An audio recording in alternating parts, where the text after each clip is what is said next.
کہ جس سطح پر عقیدہ ہوتا ہے اس سطح پہ عقیدت چلی جاتی ہے، اور جس سطح پر عقیدہ اور عقیدت چلی جاتی ہے اسی سطح پر اطاعت چلی جاتی ہے، اطاعت آسان ہو جاتی ہے۔ اس کی میں آپ کو ایک اور آسان مثال دیتا ہوں، آپ شراب کو دیکھ لیں۔ جب شراب کی حرمت کا حکم نازل ہوا تو ایسا نہیں ہوا کہ شراب حرام ہوئی اور اللہ کے نبی کو بڑی محنت کرنی پڑی، دیکھو پلیز شراب نہ پیو، اس کے یہ نقصانات ہیں، یہ نقصانات ہیں، یہ نقصانات ہیں، اور نعوذ باللہ صحابہ آگے سے کہ نہیں ابھی ہم نے آپ کی بات نہیں ماننی، ابھی تو ہمیں بڑا نشہ ہے، ہم گریجولی اس کو چھوڑیں گے، فوراً چھوڑ نہیں سکتے، نہیں اللہ کے رسول آپ یہ حکم نہ دیں۔ اللہ کے رسول پھر کہ نہیں پلیز چھوڑ دو، یہ دیکھو تمہارا فائدہ ہے، تمہارا نقصان ہو رہا ہے اور تمہارا نقصان مجھ سے برداشت نہیں ہوتا۔ اچھا اللہ کے رسول سوچیں گے انا للہ و انا الیہ راجعون، ایسا منظر پیش نہیں آیا۔ ایسے منظر کو سوچنا بھی یعنی کفر جیسی باتیں ہیں، ٹھیک ہے، ایسا منظر پیش نہیں آیا، بلکہ کیا آیا؟ یا ایھا الذین آمنوا انما الخمر والمیسر والانصاب والازلام رجس من عمل الشیطان، اے ایمان والو شراب حرام کر دی گئی ہے، یہ شیطان کا عمل ہے۔ مدینے کی گلیاں نہروں کا نقشہ پیش کرنے لگی۔ صحابہ کو کنونس نہیں کرنا پڑا، آرڈر، جسٹ آرڈر آ گیا، فوراً اطاعت آ گئی۔ کیوں؟ امت نبی کے ساتھ عقیدے کی سطح پر وابستہ ہو چکی تھی، امت نبی کے ساتھ عقیدت کی سطح پر وابستہ ہو چکی تھی، لہٰذا نبی کا جب حکم آیا تو وہ اطاعت بھی اس سطح پر چلی گئی جس سطح پر عقیدہ تھا، اور جس سطح پر عقیدت تھی تو نبی کے حکم کو ماننا ان کے لیے آسان ہو گیا۔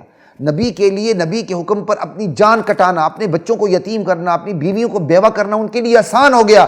نبی کے حکم پر بدر کے میدان میں اور بدر کے علاوہ بھی تمام میدانوں میں اپنے خونی بھائیوں کے سامنے، ماموں بھانجے کے سامنے، باپ بیٹے کے سامنے ایک دوسرے کی گردن مارنے کے لیے تیار ہیں، یہ آسان ہو گیا۔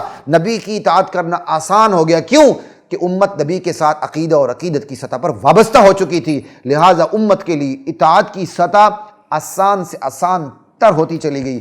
ہمارے لیے یہاں سے چل کے مسجد جانا اتنا آسان نہیں ہے جتنا صحابہ کے لیے اپنے بچوں کو یتیم کرنا اور اپنی بیویوں کو بیوہ کرنا اور اپنے مال کو لٹا دینا نبی کے حکم پر آسان ہو چکا تھا۔ کیوں؟ نبی امت کا جو اولین طبقہ ہے صحابہ، وہ نبی کے ساتھ عقیدہ اور عقیدت کی سطح پر وابستہ ہو چکی تھی، پہلے عقیدہ پھر عقیدت، تو اطاعت ان کے لیے ایسے آسان ہو چکی تھی جیسے ایک گلاس پانی پینا پیاس لگے۔ انہیں دین کی پیاس لگی ہوتی تھی، انہیں اللہ کے نبی کی اطاعت کی پیاس لگی ہوتی تھی کہ ابھی بس حکم آئے ہم اپنی پیاس بجھا کے نبی کی اطاعت کو پورا کر کے اپنی پیاس بجھائیں۔ یہ ہوتا ہے۔ اللہ اکبر، لا الہ الا اللہ، کہا 4 سے زیادہ بیویاں نہیں رکھنی، بس 4 رکھ لیں، باقی سب کو چھوڑ دیا۔ کتنی بڑی بات، کتنا آسان تھا۔ اللہ اکبر، کتنا آسان تھا یہ کام۔ حضور سے پہلے معاشرے میں متا بھی چلتا تھا، حضور آئے متا ختم ہو گیا۔ کتنا آسان تھا متا کو ختم کرنا، صاف کہہ دیا قرآن نے کہ تمہارے پاس 2 ہی راستے ہیں، یا تمہاری بیوی ہیں یا زر خرید کنیزیں ہیں۔ فمن ابتغى وراء ذلك فاولئک هم العادون، تیسرا کوئی راستہ نہیں، کوئی تیسرے راستے کو تلاشنے کی کوشش کرے گا، یہی لوگ ظالم ہوں گے، حد کو کراس کرنے والے لوگ ہوں گے۔ کتنا آسان تھا۔ آج جن کے لیے آسان نہیں، انہوں نے نئے نئے طریقے نکالے ہوئے ہیں، عارضی نکاح نکالے ہوئے ہیں، متے نکالے ہوئے ہیں، کیا کیا نکالے ہوئے ہیں، لیکن الحمدللہ اسلام، خالص اسلام اس سے محفوظ ہے، کیونکہ نبی کا حکم ہے کہ نفسانی خواہش پورے کرنے کے 2 ہی طریقے ہیں، یا بیویاں یا زر خرید کنیزیں۔ زر خرید کنیزیں جہاد سے محروم ہونے کی وجہ سے ہمیں حاصل نہیں ہیں، بیویاں ہیں، بس ٹھیک ہے۔ تیسرا کوئی اور راستہ نہیں ہو سکتا کہ کوئی بندہ عارضی طور پر کوئی سوشل کانٹیکٹ کر لے، کوئی پارٹنر بن جائے، کوئی فرینڈشپ کر لے، اور کیا کہتے ہیں بندہ اپنی غلاظت بہانے لگ جائے، ایسا کوئی طریقہ نہیں ہے۔ اس حکم کرنا انہی کے لیے آسان ہوتا ہے جو نبی کے ساتھ عقیدے اور عقیدت کی سطح پر وابستہ ہو جاتے ہیں۔ اور یاد رکھیں، نبی کے ساتھ عقیدہ جتنا کمزور ہوگا عقیدت اتنی کمزور ہوگی، اور عقیدت جتنا کمزور یہ دونوں ہو جائیں گی اطاعت اتنی مشکل ہو جائے گی۔ آج ڈاکٹر کہہ دے اسموکنگ 1 منٹ میں چھوٹ جاتی ہے، 50-60 سال سے چین سموکر ایک ماہر امراض دل ڈاکٹر کے حکم پر، حکم بھی نہیں مشورہ، ڈاکٹر زبردستی بات تو نہیں منوا سکتا، مشورے پر وہ سگریٹ چھوڑ دیتا ہے، لیکن نبی کے حکم پر وہ 1 رکعت نماز نہیں پڑھتا۔ کیا ہے؟ ڈاکٹر کے ساتھ اس کا عقیدہ وابستہ ہو چکا ہے کہ یہ ڈاکٹر جو کہہ رہا ہے سچ کہہ رہا ہے اور یہ میرا ہمدرد ہے، ورنہ میری جان جا سکتی ہے۔ اسی سطح پر ڈاکٹر کے ساتھ عقیدت وابستہ ہو چکی ہے، لہٰذا ڈاکٹر کی بات کو ماننا، اطاعت اس کے لیے آسان ہو چکی ہے۔ 50 سالہ چین سموکر ڈاکٹر کے ایک مشورے پر فوراً سموکنگ چھوڑ دیتا ہے، وہی 50 سالہ شخص کو دعائے قنوت نہیں آتی، بسم اللہ نہیں آتی، اعوذ باللہ نہیں آتی، لا الہ الا اللہ محمد رسول اللہ پڑھنے کی بجائے لا الہ الا اللہ محمد رسول اللہ پڑھتا ہے، لا الہ الا اللہ پڑھنے کی بجائے لا الہ الا اللہ پڑھتا ہے، لا الہ الا اللہ محمد پڑھنے کی بجائے محمد پڑھتا ہے۔ یہ تو ہماری حالت ہے۔ یہ اطاعت ہماری اتنی نچلی سطح پر کیوں آئی ہے؟ اس نچلی سطح پر آنے کی وجہ یہ ہے، نبی کے ساتھ عقیدت وابستہ نہیں رہی۔ اور نبی کے ساتھ عقیدت اتنی نچلی سطح پر کیوں آئی ہے؟ اس کی وجہ یہ ہے کہ نبی کے ساتھ جو عقیدہ وابستہ ہونا چاہیے وہ نہیں رہا۔ تو عقیدہ، عقیدت اور پھر اطاعت، یہ ترتیب ہے۔ امتوں کو اسی ترتیب سے عروج ملتا ہے۔ جب امتوں کو زوال آتا ہے وہ عقیدے کو فراموش کر دیتی ہیں اور محض عقیدت کی حد تک چمٹ جاتی ہیں، اطاعت تو بالکل ہی فراموش ہو جاتا ہے، اطاعت ہوتی ہی نہیں ہے۔ بس اپنی مرضی کی بدعات ایجاد کرنی ہے اور اپنی مرضی کا دین ایجاد کرنا ہے، ڈول ڈماکے، ڈول کی تھاپ پہ رقص کر کے نبی سے عشق کا اظہار کرنا ہے، 10 دیگے پکا کے خود ہی کھا کے بدعات میں مبتلا ہو کے نبی کے ساتھ عشق کا اظہار کرنا ہے۔ ایک رکعت نماز نہیں پڑھنی ہے، ہزاروں لاکھوں روپے جنڈیوں پہ لگا کے ان جنڈیوں کو اگلے دن پاؤں کے تلے رون کے اور روزے رسول کے بڑے بڑے کیا کہتے ہیں وہ ماڈل بنا کے، اور اگلے دن وہی ماڈل بلال گنج پہنچے ہوتے ہیں۔ یہ کر کے ہم سمجھتے ہیں کہ ہم نبی سے محبت رکھ کے ہمارا بیڑا پار ہو جائے گا۔ نبی کی اطاعت سے بیڑا پار ہوتا ہے، محض خوش عقیدگی سے بیڑا پار نہیں ہوتا۔ وما ارسلنا من رسول الا لیطاع باذن اللہ، ہم نے جتنے بھی رسول بھیجے ہیں اس لیے بھیجے ہیں کہ ان کی اطاعت کی جائے۔ یہ اطاعت آسان تب ہوتی جب عقیدہ اور عقیدت ٹھیک ہوتی، درست طریقے کے ساتھ۔ امریکہ میں شراب کافی عرصے پہلے حلال تھی، حرام تھی، یعنی انلیگل تھی،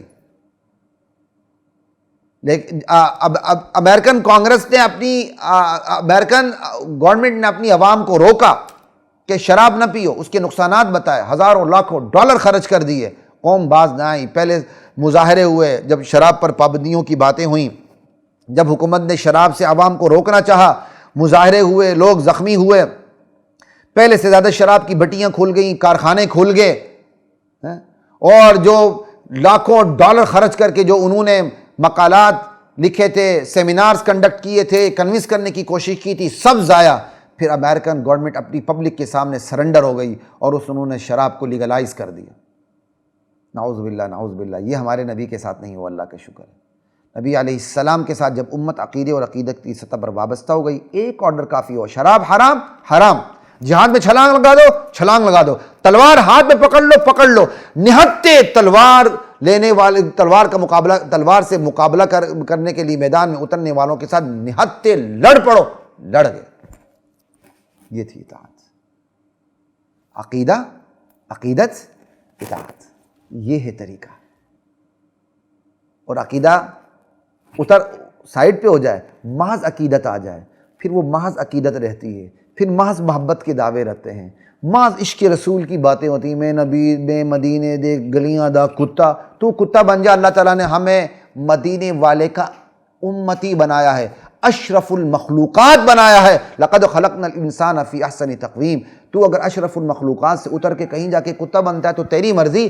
ہمیں اللہ نے اپنے نبی کا کتا نہیں بنایا، اللہ تعالیٰ نے ہمیں ہمارے نبی کا امتی بنایا ہے اور احسن تقویم میں بنایا، لقد خلقنا الانسان فی احسن تقویم۔ ایک رکعت نماز نہیں پڑھنی، میں نبی میں مدینے دی گلیاں دا کتا، یہ کہہ کر نماز کیا کہتے ہیں نجات مل جائے گی۔ ایک رکعت نماز نہیں پڑھنی، 12 ربیع الاول کو تیسری عید ایجاد کرنے کے بعد، 12 دے کے چڑھانے کے بعد بندہ سمجھے میں نجات پا جاؤں گا۔ کل پرسوں میں نے سوشل میڈیا کے اوپر ایک لائن پڑھی، وہ کیا تھا کہ 27 رمضان کو قرآن آیا ہے، 12 ربیع الاول کو صاحب قرآن آئے، اور یہ 12 ربیع الاول کی جو رات ہے وہ 27ویں رات سے افضل ہے۔ انا للہ و انا الیہ راجعون۔ کتنا بڑا قرآن کا انکار ہے محض خوش عقیدگی میں آ کے۔ اللہ کہتے ہیں لیلۃ القدر خیر من الف شہر، یعنی سب سے بہترین رات جو اللہ تعالیٰ نے نازل کی ہے اس کائنات میں وہ شب قدر کی ہے۔ لیکن یہ اپنی خوش عقیدگی میں کہاں سے کہاں بات لے گئے۔ تمام فقہی کتابوں کے اندر 2 عیدوں کا ذکر ہے، انہوں نے تیسری عید بھی ایجاد کر دی۔ اس دفعہ تو سوشل میڈیا تیسری عید سے بھرا ہوا تھا۔ کچھ سال پہلے میں نے آپ کو بتائی تھی بات کہ 12 ربیع الاول کے موقع پر ایک بندے نے جانور قربان کیے تھے، اس نے تو بڑی عید بنا لی۔ اب تو بہت سے لوگ 2 عیدوں سے اس کو افضل قرار دے رہے ہیں۔ یہ ہوتی ہے نبی کے ساتھ عقیدہ وابستہ نہ ہو، محض عقیدت وابستہ ہو جائے، اور محض عقیدت وابستہ ہو جائے تو عقیدہ بھی نظر انداز ہو جاتا ہے، اطاعت بھی نظر انداز ہو جاتی ہے، ترتیب بدل جاتی ہے۔ جب عقیدت کی ترتیب رہے، اطاعت کی ترتیب بالکل آسان ہو کے نتیجہ 100% درست آتا ہے۔ جب یہ ترتیب الٹ ہو جائے، عقیدت پہلے آ جائے، عقیدہ بعد میں آ جائے، یا عقیدت پہلے آ جائے، عقیدہ نظر انداز ہو جائے، اس کا پھر رزلٹ کیا ہوتا ہے؟ بد عقیدگی آتی ہے، بد عملی آتی ہے، بے عملی آتی ہے، بدعات آتے ہیں، شرکیات آتے ہیں، بندہ لت پت ہو جاتا ہے شرکیات میں، بدعات میں، سمجھتا ہے میں عشق رسول میں عشق رسول کا کام کر رہا ہوں۔ انا للہ و انا الیہ راجعون۔ دیگے چڑھانا، جنڈیاں لگانا اور بازاروں کو لاکھوں کروڑوں روپے سے سنوارنا اور اگلے ہی دن سارا ملیا میٹ کر دینا، اور یہی اگر پیسہ اٹھا کے غریب کے بچوں کی تعلیم پہ لگا دیا جائے اور اس کا ثواب نبی علیہ السلام کو پہنچا دیا جائے اور نبی علیہ السلام کی امت کے لیے اس کا بندوبست کر دیا جائے تو یہ کتنی بڑی عقیدت ہوگی۔ لیکن اس کی عقیدت کی پہلے عقیدہ چاہیے ہوتا ہے۔ عقیدہ ہم فراموش کر چکے ہیں، محض عقیدت کو لے کے بیٹھ گئے تو پھر اطاعت کہاں سے ہوگی؟ پھر اطاعت نہیں ہوگی، پھر صرف عقیدت ہوگی، بس عقیدہ بھی گیا، اطاعت بھی گئی، محض عقیدت۔ اور محض عقیدت سے قومیں نہ دنیا میں عروج پاتی ہیں اور نہ آخرت میں ان کو نجات ملتی ہے۔ نجات ملنے کا طریقہ یہ ہے، عقیدہ پہلے، اس کے بعد عقیدت، اس کے بعد اطاعت۔ عقیدہ اور عقیدے کے زور پر، عقیدہ اور عقیدت کے زور پر اطاعت آسان ہو جاتی ہے، وگرنہ عقیدہ نہ رہے، عقیدت نہیں رہتی، اور عقیدہ اور عقیدت میں گڑبڑ ہو جائے، اطاعت مشکل ہو جاتی ہے، پھر 2 رکعت نماز پڑھنی بھی مشکل ہو جاتی ہے۔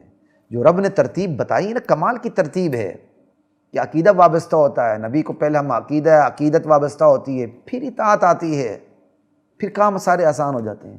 اللہ کی ذات ہمیں اس ترتیب کو اپنی زندگیوں میں لانے کی توفیق عطا فرمائے کہ نبی کے ساتھ اولین سطح پر عقیدہ رکھیں۔ اولین سطح پر عقیدہ رکھیں گے تو عقیدت خود بخود آ جائے گی۔ جب نبی کے ساتھ دوسری مرحلے پہ عقیدت آ جائے گی تو نبی کی اطاعت بھی پھر ساتھ خود بخود لازمی طور پر آ جائے گی۔